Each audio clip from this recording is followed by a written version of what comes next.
Stop scrolling. Eating lunch alone makes you want to fake a phone call. Your internal software needs a massive update. Being alone is not a tragedy. It's actually a secret cheat code for life that most people are too scared to unlock. We have been conditioned to think that if we are not in a group chat or at a party, we are basically an NPC in our own story. We treat solitude like it is a glitch in the matrix or a sign that we failed the social vibe check. But the truth is, if you cannot stand being with yourself, why should anyone else want to be with you? Welcome to the era of the solo mission. Today we are talking about why being alone is the most productive thing you can do. Think about your social battery like a phone. Every time you are around people, you are running 20 different background apps. You are checking your posture, filtering your jokes, making sure you do not have food in your teeth, and trying to figure out if that one person is mad. Even if you love your friends, you are constantly syncing your energy to the room. By the end of the day, your internal hard drive is overheating. When you are alone, all those background apps close. You finally have the processing power to ask the real questions.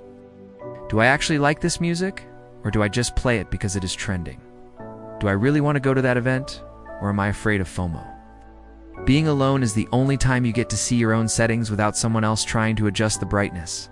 Most people are so terrified of their own thoughts that they will literally choose physical pain over 5 minutes of silence.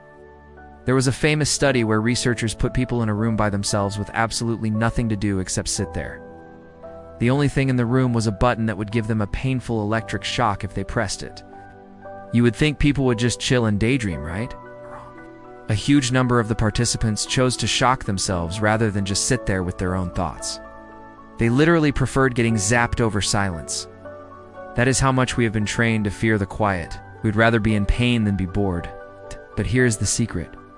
Boredom is where the magic happens.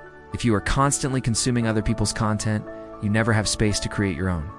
Some of the biggest breakthroughs in history happened because someone was stuck in a room with nothing but their own brain. Sir Isaac Newton did not figure out gravity while he was at a crowded brunch. Did it while he was sent home during a plague and had nothing to do but look at trees. He turned his quarantine into a masterclass. Being alone allows you to build something called emotional independence. This is the ability to feel good without needing a notification to prove it. If your happiness depends on how many likes you get, you are living in a house built on rented land. At any moment, the landlord can kick you out. But when you learn to enjoy your own company, you own the property. You become your own source of validation. Think of it like training for a sport. You do not get better at basketball by only playing in 5-on-5 games. You get better by going to the court by yourself and shooting 1,000 free throws when nobody is watching. Your life is the same way. The versions of you that people see in public are built during the hours you spend in private. So how do you actually start using this power? You start with a solo date. This is not about being lonely. It is about being intentional. Go to a movie you want to see. Go to a cafe and just sit there without headphones.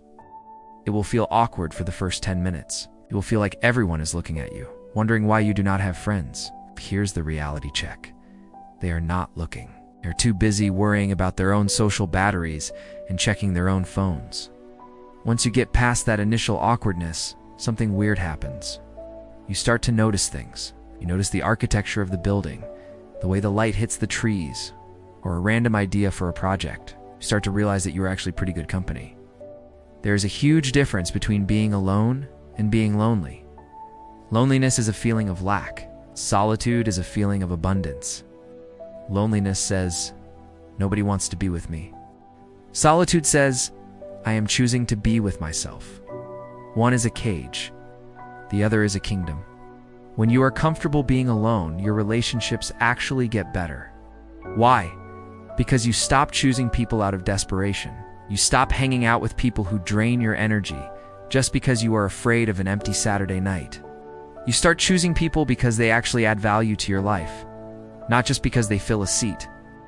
You become more selective because you know that your alone time is actually valuable. The most powerful version of you is the one that is not afraid of the silence. It is the version of you that knows how to recharge without a plug, how to think without an algorithm, and how to stand still without checking a screen. So here's your homework. Sometime this week, turn off your phone for 30 minutes and just exist. No music, no podcasts, no chores, just you. See what thoughts come up? You might find out that the person you've been running away from is actually the most interesting person you know. Being alone is not a sign that you are unwanted. It is a sign that you are powerful enough to handle the truth of who you are. Stop fearing the silence and start using it to build your empire. If you found this helpful, or if you are planning your first solo date this weekend, let me know in the comments. You want to keep seeing content that helps you level up your life and protect your peace? Hit that subscribe button and turn on the notifications. It helps the channel out a ton and keeps your feed focused on growth. Thanks for hanging out, even if you are watching this alone. I will see you in the next one.